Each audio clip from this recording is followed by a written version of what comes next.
John, lovely to see you. It's been a while, Hey, nice, actually. nice to see you again. Real pleasure. Yeah, good to see you too. You've been on this podcast a few times, and it's a funny old time in the world at the moment, isn't it? What do you make of everything? Upside down.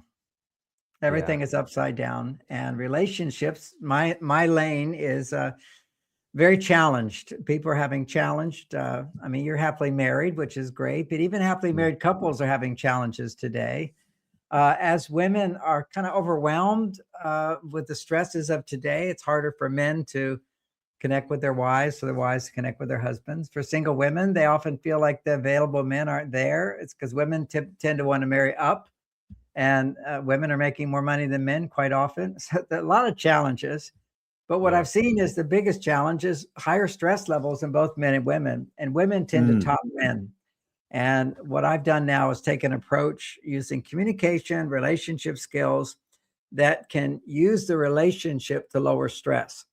Often a Mm. relationship increases stress because the rules have changed in relationships. Women are more on their masculine side, and men don't know what to do with that. Okay, so how I've written a book just for women to understand how to use a man to come back to your female side. We're all Yeah. into biohacking and everything, and if you're sick, you have to know what you're missing. A big part of it, you have to be able to detox, which is get the stuff out of you that's not working, Mm. and then get the right nutrition in. And if you're not healthy, you need to go somebody who understands what your body needs. Well, when it comes to relationships, what's happening today in this crisis, women need a certain kind of support that historically men did not know how to give, have not been taught how to give, to help women come back to their female side. And women don't know they need what they need to come back to their female side. They think, oh, Mm. he should change. But really, she has to change. When a woman can change, she will get a different result. We all know if you want your world to change, you have to change yourself. And so this is like an instruction manual for women to make certain changes in the way they communicate with the man to bring out the best in him so that she can connect more with her female side. I think I so agree with the fact that everybody is more jacked up and stressed than ever before. I think running a business is more stressful than ever before. Organizing your social life is way more involved than ever before. Sometimes I wake up and I think, oh God, I've got 15 WhatsApps to reply to, and it's Saturday morning. I should be relaxing. It's stressful, isn't it? Right. And trying to schedule things, trying to get together, looking at emails, looking at my texts, looking at my Mm. WhatsApp. There's so much Yeah. going on.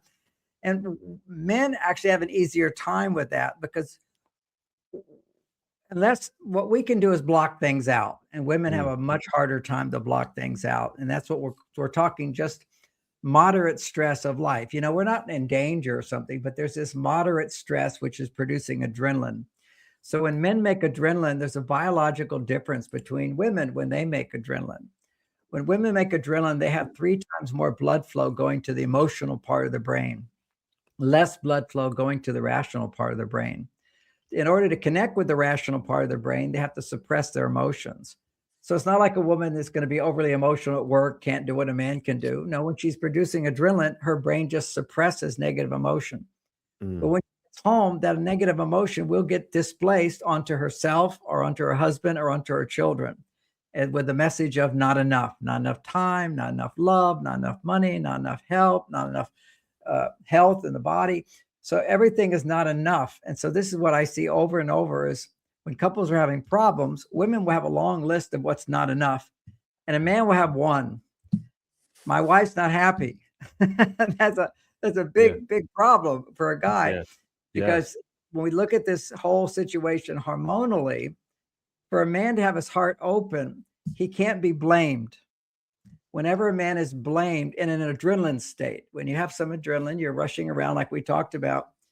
What happens is in the brain of a man, we have these, both men and women, we have something called mirror neurons. You're familiar with that. Mirror neurons, for those that don't, it's a system in the brain that allows us to feel what other people feel. It Mm. allows us to feel empathy. It contributes to compassion. These are like opening your heart.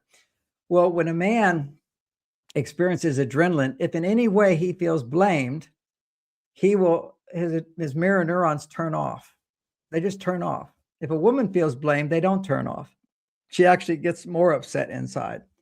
So under adrenaline, the first thing that happens is that women build up all this stress because when they're stressed, if they could talk about what they're feeling, that actually lowers their stress, because talking about what you feel, being more intimate, sharing things that you normally wouldn't share with anybody else, more personal things, intimate things, what that does is that raises estrogen in women. And when estrogen goes up, her stress goes down. This is why, in Men Are From Mars, one of the classic takeaways is, hey, man, just let her talk. Don't interrupt. Don't solve problems. Don't try to fix it. And now I understand the biology of all this and the neuroscience of this is that whenever a woman is upset, and what will happen is either he feels blamed and his mirror neurons shut down, or he now thinks, oh, I'm on duty. I have to solve the problem. And when a man goes into problem solving, they disconnect from the emotional part of the brain. So women can feel this disconnect very clearly, because what lowers stress in women is connection. What lowers stress in men is success. So if you interrupt her thinking you're solving her problem, you feel good. Women go, why do men have to do that? Because that's what makes men feel good. We're designed to solve problems. So the idea in Men Are From Mars is, if you just listen and you don't say anything, actually, if she doesn't expect you to say anything and she makes it very clear, I really don't need you to say anything. I just need to vent, talk about my feelings. Like the first 15 minutes of a counseling session, I don't talk. I just ask questions and women feel better. Then I might move into solving problems and strategies and whatever. But a woman can't really hear strategies if she's stressed. Her brain goes into a yes, but. This has been proven neurologically in the brain. Blood flow stops to the prefrontal cortex on the left side, which is optimistic. It immediately goes to any kind of solution you give is yes, but. So you can't give solutions to women when they're stressed. What you can give to them is empathy and understanding. Unless there's a real problem, like your house is on fire, then yeah, I'll go solve the problem.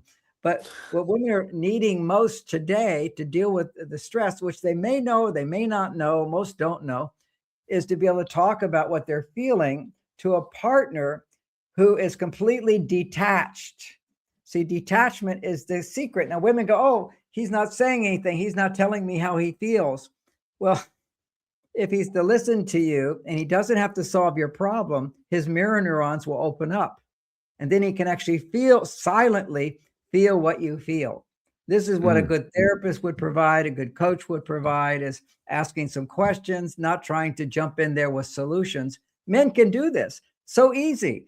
I mean, I get paid a lot of money to do it, but your husband could do it easily if you just tell him what you want. But in a woman's mind, the last thing she's going to ask for is, I just want you to stand there and listen to me. Because she thinks you have to talk, you have to say something, you have to empathize. Oh, that's so terrible. What else? You don't have to. Actually, women can try this out. Just say to their partner, this is like one of the skills in this book for women only. Just say, you don't have to say anything. Don't do anything. Just look at me. And what will happen if she then learns, and this is what women have to learn, is how to be vulnerable without blaming him. Okay, so one of my friends, she's a best-selling author of relationships. I know all the authors and so forth. This is my field. And I said, you should try this. She says, because one of the key things is you have to talk about other things that don't blame him, and he can fully hear you and connect, and you'll feel connection and your stress will go down. And when she heard this, she says, well, if I can't talk about the relationship or him, there's nothing to talk about. This is the plight of women today, is they haven't learned how to feel emotions about what's going on in their life. When they talk to their husband, it's usually what he's not doing or what she's not getting from the relationship. And that's just a lose-lose situation. She won't get what she wants. He will disconnect with her, and they won't feel that connection, which gives rise to the most important thing in a marriage, is to keep the making love going. Because it's only in making love in a committed relationship. Now, this is all biological. It's very cool. They found that in biologically, in a committed relationship, when a man makes love with a woman, that's the only time his mirror neurons will fully turn on. That's the only time a man can fully let love in. He can let some love in. But when she's being most vulnerable, it turns out vulnerability in your wife is what allows his mirror neurons to open up. If she's depending on him, and of course, in making love, she's totally depending on him, unless she's using her vibrator, which is foolishness. You use him. When you have a man, then what happens is her mirror neurons open up fully, his mirror neurons open up fully, and she's feeling all this love, which is a biological reaction. Her estrogen is going to the highest level if you do enough foreplay. The estrogen goes really high, her stress goes down, her heart opens, he can feel her love. That's when he can let the love land. Love goes in, it recharges him for at least a week, and you've got this loving guy, all because you did the right things outside the bedroom, which could lead a woman to feel the surges of estrogen in the bedroom, which then charge him up for the next weekend. I mean, we are interdependent, but without understanding biology and brain differences, none of this would make sense. But once you understand biology, it makes sense and it's miraculous. And I want to sort of look at maybe the three or so strategies that you'd recommend. You mentioned one there in the book in just a moment, but I'm interested because you've been on the podcast quite a few times over the last almost 10 years, I guess. How do you see the state of the industry that we're in, sort of health, wellness, personal development, the state of relationships, and just the state of the world? I'm just really interested to know how all this knits into the bigger picture, because I sort of feel like we're more and more aware of what's going on in the world. Even, it used to be just we go to a biohacking event or a health event and we talk about relationships, and then we go off and do, and everything seems very political and involved now. Well, it is very political. I kind of want to stay away from politics, but I'll step into it for a moment since you asked.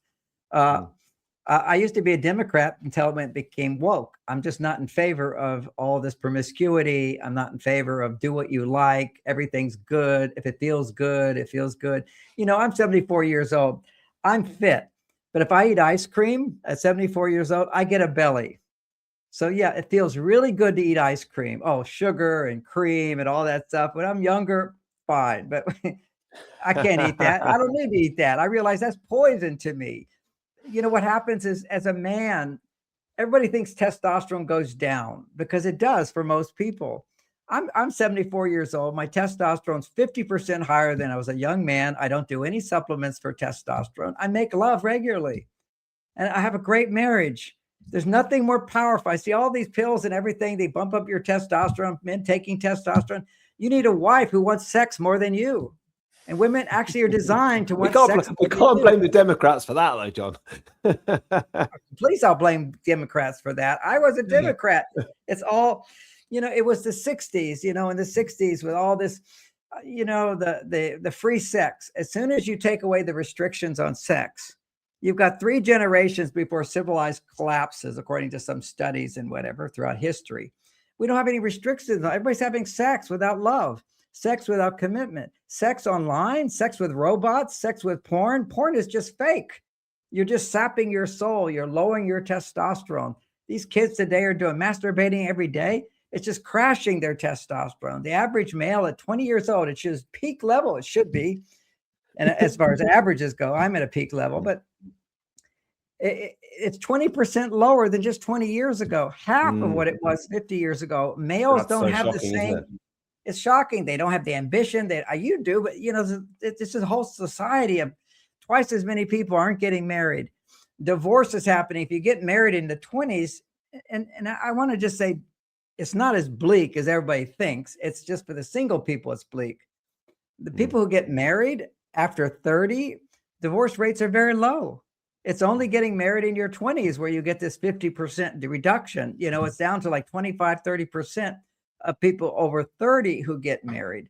So people are successful in marriage. People are falling in love and staying in love. That does exist, but we have this sort of sense that it's not happening because for so many people, half the people aren't even getting together or staying together.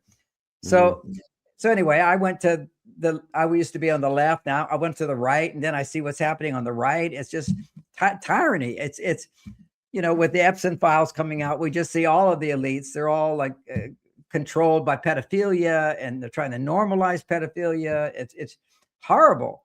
This is the craziness of our society. We're just a degenerate society. And yet there's people like you who have a family, who make a commitment. You love your wife. You're the saving grace on the planet. The people who listen to this podcast. But We need to get this message out, which is when people can't understand their biology. Here's the biology of commitment. There's all these books written about, oh, men are designed to be polygamous. No, we're not. We're designed to be in monogamous relationships, stay with our wives, and raise our children. It's a biological reality. We make tons of sperm without a doubt. Oh, men can make sex all the time. No, this is like an animal society. Okay. We have an animal part of our brain. We also are spiritual beings. And when you make love with a wife, if you're committed relationship, you will make 500% more prolactin than if you just went off and had a one night stand, had sex with a girl, or did that. Prolactin is what frees you from wanting to stray from your marriage. And we see this happening as well. Prolactin is this hormone, but it only gets produced if you're in a committed relationship and you're devoted to your wife. For women, they don't understand. They want a guy to be a girlfriend. As long as you make a guy your girlfriend, ask him about his feelings, talk about your feelings, what's going on. That's what you should do with your girlfriends, not the guy. The guy should learn. Don't do that. Don't do that. Women think we're pussies. Women think we're like babies, little boys, because you ask us about our feelings. And guys, we want to please women. We're designed to make women happy. We got everything it takes to make a woman happy, but she can't depend just on us. She's got to have a life. It's just like men are dessert. She should just stop putting so much on a man and learn how to be happy without a man. Then when you have a man, you become so much happier, and you have the most powerful way to create lasting romance. You have the most powerful way to live longer. It's proven people who make prolactin live longer. They're healthier. It's the ultimate biohack is monogamy, as long as you're having great sex. Okay, monogamy in a dead relationship, it's still better than just out there. But I mean, people who are married in committed relationships do live longer. They are happier, whatever. But the ones that, and half the people who are married for like 30 years, 40 years are having regular sex. So it's not like unusual. You think these people, they're not capable of it. They're having a good time. But most of the people aren't. There's single people out there. They're missing out. And so I'm all into biohacking, but I think the biggest biohack is love and creating love in your life. And I think it's the only thing that can balance out the forces of evil on this planet. One person makes a change within themselves. It's changing the collective consciousness of the planet.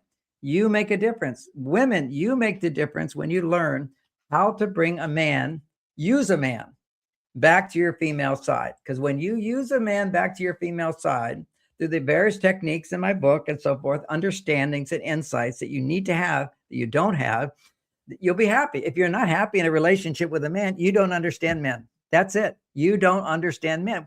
Women are so arrogant. They think they know everything about relationships. They buy all the relationship books. Most of the relationship books do not understand men. And the ones that have an inkling of understanding men tend to like push men into being these sort of dominant, controlling guys and whatever, as if that's masculinity. We're so confused about all this stuff. Men used to be men. And what we would do is basically make money and provide protection for women. And that was enough for women. Do you think that's enough now? No way. And see, by being enough means that when you're doing your role as a man, then a woman will feel a lot of love. Imagine you lived in a world where a man, and we don't live in that world now, but just to understand our differences, a man could make enough money to support his wife, where she could be at home, raise her children until her children grew up to a certain age where she now wouldn't have her own independent career. That would be fine. I watched it. This is my family when I grew up. My mother didn't expect anything more from my father than have a good job, make money, live in a nice middle-class neighborhood, police the kids. There were 6 boys, 1 girl. She could say, if you don't listen to me, I'll tell your father. He was like the policeman in the house. And that was his role. And I never saw him get angry at my mother. That would be unmanly. It's always been unmanly for a man to get angry at a woman. Men are getting angry all the time, because whenever a man is angry, it's because his testosterone is low. You can biologically look at this. We're confused. Everybody thinks, oh, high testosterone men are angry and aggressive. No, it's low testosterone men. That's what causes aggression. It's a state of imbalance inside of a man. It's fight or flight. And that always happens when a man is stressed. Fight or flight occurs when his testosterone is low. Most people don't know this. And his estrogen, his female hormones are high. So now what women don't know is you got a man who gets angry. He's annoyed. He's irritated by you. What does she do? Well, what's the matter? Tell me what's the matter. Why are you upset? It's the worst thing. Never ask a man a question if he's upset. Give him space. Let him work through it. He doesn't need you to help him through it. He can do it himself. You need him to help you through it, but you have to learn when you're upset how to do a lot of it on your own and then come to him to create the intimacy and the connection by sharing your feelings about other things in your life where you need to share your feelings.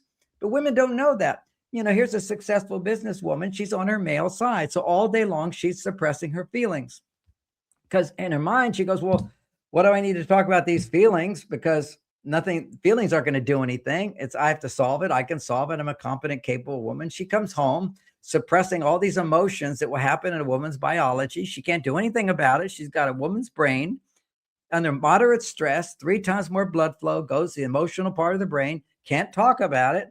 Men don't suppress during the day unless we're in fight or flight. There's always exceptions. But when a man's doing adrenaline, we're not suppressing feelings. We're just ignoring them.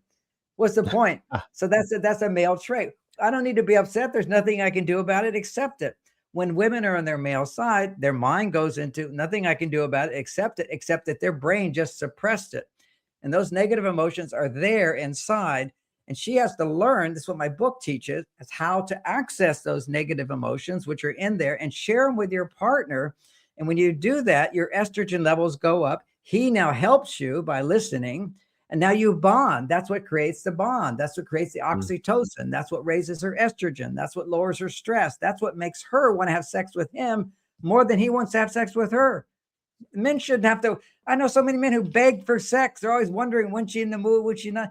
It should be all the time. If you get close, it just happens. It's like such a hard thing for couples today when it comes to keeping their sex life together. And why is that?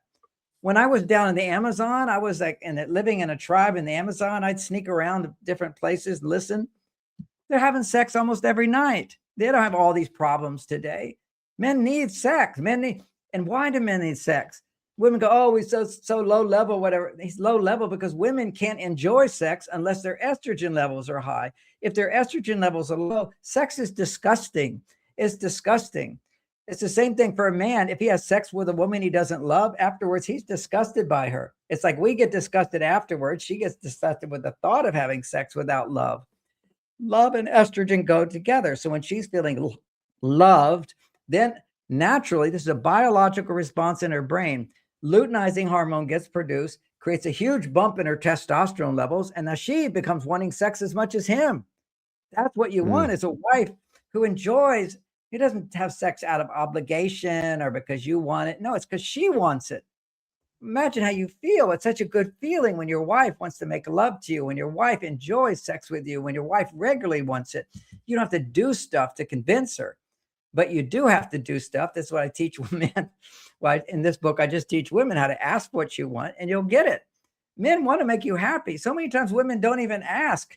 All they do is they complain. They complain when they're not getting instead of asking when they're needing, and have to learn how to ask. It's a whole art how to ask. If you work in a company, you have to learn how to ask for a raise or whatever. It's an art to it. Same thing, an art to understanding how to ask a man for support. It's very big.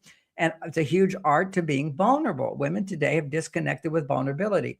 You didn't have to learn to be vulnerable in the past because all you had to do is be dependent on a man for survival, and you were vulnerable. Done. It's a vulnerable state. Now, oh, I'm so independent woman, I can do it all myself. You have no femininity, or it's limited. We'll put it that way. And then you can't, then you're 40 years old, you're either divorced or you're not married. They wander around. Where are the men? Why am I not turned on to men? Here's a guy who actually has a job. He's good, but I'm not excited by him. There's no spark. Well, there's no spark inside of you.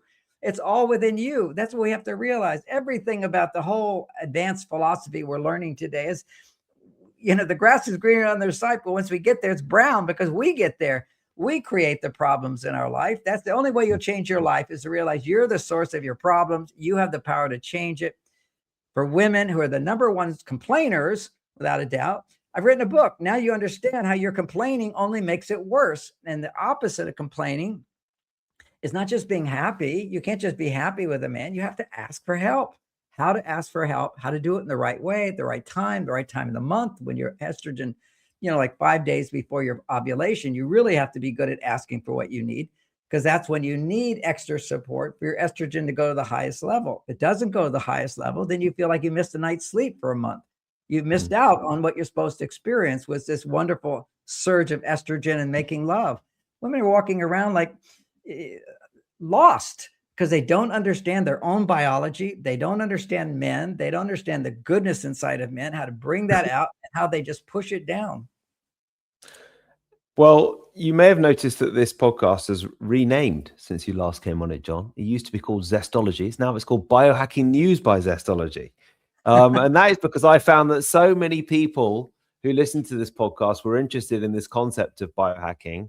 And then as an umbrella term for everything else, I was really interested to hear you say the ultimate biohacking is love. And you also said the ultimate biohacking is monogamy. And I love both of those.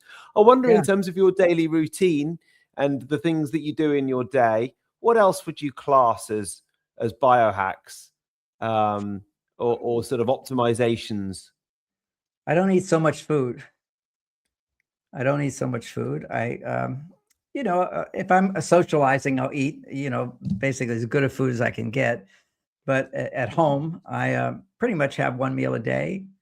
Sometimes I might have 2 meals a day within a 5-hour period. That just keeps me so fit, keeps me so good. I'm not a big muscle guy. If I was a mesomorph, some people have born with more muscle mass. They need to do more exercise. I don't. I just go for a 30-minute walk with my dog. Keeps me fit. It's pretty easy, but I work hard. I'm dedicated. I have a profession that I love doing. I give it all, and I rest it all. I like to watch the news. I'm kind of addicted to, not really addicted, but a couple hours a day, I'll watch all the alternative news. I want to know what's going on in the world. I think that's more. I was not so interested when I had kids because I had that occupying me. But, when I don't have kids, besides making love, besides eating good food, besides some exercise, besides some socializing, I like to stay up on all the alternative media. The big thing now is the Epstein files. I just so grateful that has come out. I mean, I've known about it. My dad was in CIA, so I grew up knowing that everything the government tells you is a lie and the corruption goes on and so forth. And now we're just seeing it so far. And, when people get depressed about it, don't get depressed about it. This is the light coming into the darkness. We've been slaves all throughout history. If you look at Europeans, you were serfs. You had a king and a queen. They owned you. They controlled you. They made your babies. It was like, they talk about the black people in America being slaves. We've been slaves all throughout history, and now people won't tolerate it. Yet there's a counter force. The counter force is what they teach in universities, even in grade school, which is you're oppressed. If you're a minority, you're oppressed, instead of like, yes, historically you've been repressed, and we have so much opportunity now. And they're trying to push it back down again by creating division between, they started with the division of the sexes, which is my lane, which is understand that men are heroes, and women, if you just understand that when you make a man your hero, he will die for you. He will have so much energy and life force, but he'll do whatever it takes to make you happy. And if you don't, he'll die because of you.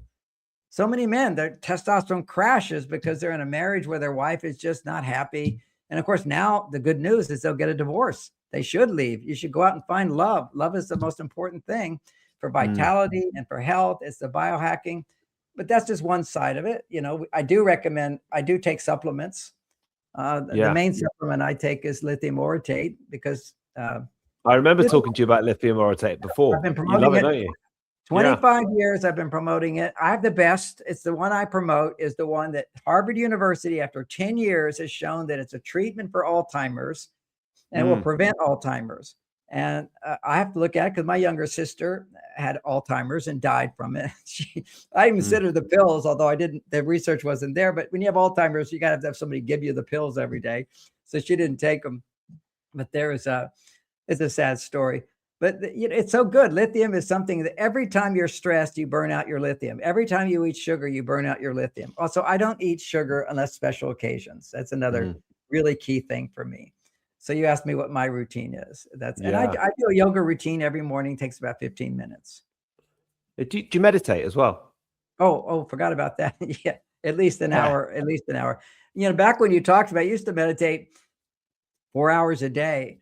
I never leave this state of meditation. I just do it for fun now, but it's you know, I'm a 50-year meditator. So when you do something for a long time, the Mm, connective tissue of meditation is just stuck in my brain. So I don't really need to mm. do as much, but I like doing it. It's enjoyable. So it's more of an enjoyable thing, not a necessity anymore.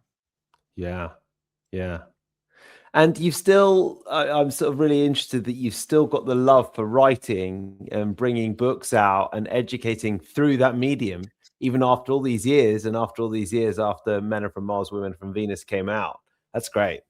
It is great. It's my media. It's my channel. It's how I can help people and so forth. Mm, If I didn't, I'd be depressed. I think everybody needs to find their lane where they can be mm, helpful to other people and contribute. The older you mm. get, the more you need to contribute, the more you need to have unconditional love. That's, you know, unconditional love is the ultimate hack. And that's another thing that unmarried people miss, is that when you have children, it's really easy to have unconditional There's the love. dog. Yeah, that's my dog. I need to walk. He makes me walk. Okay. Tell me right now. We haven't gone on our walk. We got to walk. When you have children, there's a development of the soul is to develop love. We're all, as young people, we're all selfish. We're always got a selfish part of us. You have to take care of yourself before you can give to others. And then in your 20s, you have a greater sense of who you are, what you like, what you don't like, what your boundaries you can put up. Hopefully people develop that and then start finding your lane. Then once you found yourself, you're ready to share yourself without losing yourself. And that's what intimacy is, you know, I can Mm, connect with my wife, but I stay me. I don't give up me, but I become one with her. And then there's but then you create babies from making love. Now that's your DNA over there, you know? So I'm totally selfish when I'm thinking about my kids. And now I'm mm. totally selfish when I'm thinking about my grandchild. Okay. My grandchildren, you know, I got a 3-year-old now. So I just like totally in love with this little kid.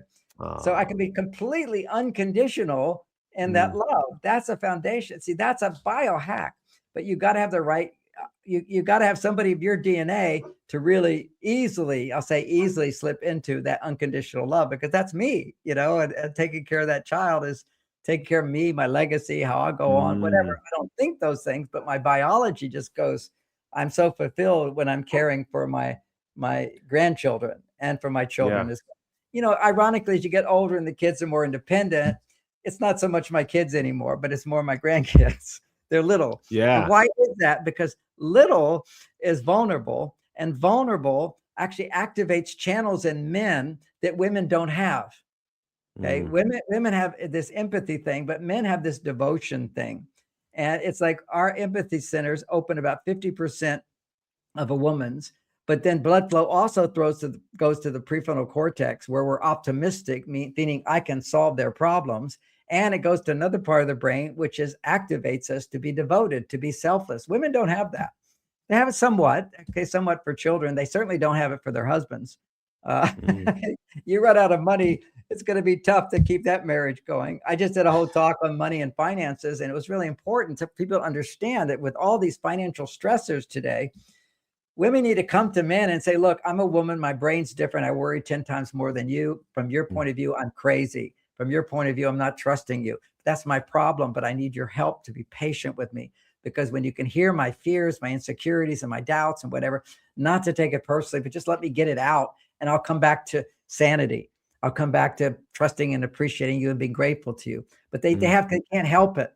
See, they're not like wrong for that. Other women, all women are that way that I've counseled, or just put it that way, and I've been doing it 40 years. mm, If they can go inside themselves, so many women think, "Oh, I'm a man, I don't relate to any of this stuff." Yeah, and you're going to be alone your whole life. You're not going to have mm. orgasms. You're not going to have help. You know, this richness of love and whatever. You have to learn to be feminine, and feminine is different from masculine. And I'm finding my lane, which is the most important thing. It was when they started, you know, back first of all, it was taxation. That happened in 1914 in America. We used to have free speech. We used to have all these things, no taxation. 1914, they started doing taxing. They started a bunch of wars, justified the taxes. Then they went into 1950s. They started going into feminism to say, get women out of the home. And now basically women are always that's feminine energy is dependent on the government. If you're dependent on the government for money, you're not going to depend on your husband. If you don't depend on your husband will become weak. Weak men do not stand up against tyrannical governments. basically everywhere in the world, also in Europe, it's become complete tyranny. It's socialism. You don't vote for your people. At least here we think we're voting for people, but really now that the Epstein file comes out, you just see that they're all pedophiles. They're all occult. They're all negative. They want to, they're trying to control. They're trying to have centralized control. Our freedom from that is coming back to connecting with spirit. Spirit and love is light. And people think, oh my God, they're taking over. No, they're not. We have to just keep coming back to voicing our words and coming back to light. And the most optimistic thing is this Epstein file thing that just came out, to see how dark this world really is. How dark, for people who haven't looked at the evidence, there's 6 million emails affirming people do all this crazy pedophile stuff and manipulate each other and control each other. And every one of our politicians is part of the cult. You don't get elected unless you're part of the group already. I was invited into the group. They gave me $1 million to join the group. And then what would happen if they to make you more successful? I said, no, I don't want to have anything to do with you. And then I was no longer allowed on national TV. I was being evidently supported without my knowing by this force to make me popular and then change my point of view, because I was the biggest selling author. Who invited you? What? Who invited you? Basically, the Club of Rome. It's a Bilderberg group. It's that whole group. And what they do is they take talented people, and now they're going to give them more success. So you're dependent on their money. And once you're dependent on your money, then you have to do humiliation rituals, this is all now coming out. I'm only talking about this. I've never talked about this because Epstein is out there. 6 million, emails. You can see it for yourself. These dark forces people talk about, and they go, oh, that's just conspiracy stuff. So I never mentioned any of that stuff, but I know enough about it because my dad was in the CIA. I grew up with this stuff. It's evil. It's evil. It's corrupt. These are the people that start wars. Do you want to create wars? We don't want to create wars. We don't want any of that stuff. It's people at the top. It's the biggest moneymaker, and they're going to do it again. They got him. They got Trump under. They're all under control because they make you go through these initiations and they film them, and now you have to do what they say. It's evil forces, and we're overcoming it, and we overcome it with love and turning the boat around with greater awareness and saying no, at least in our hearts.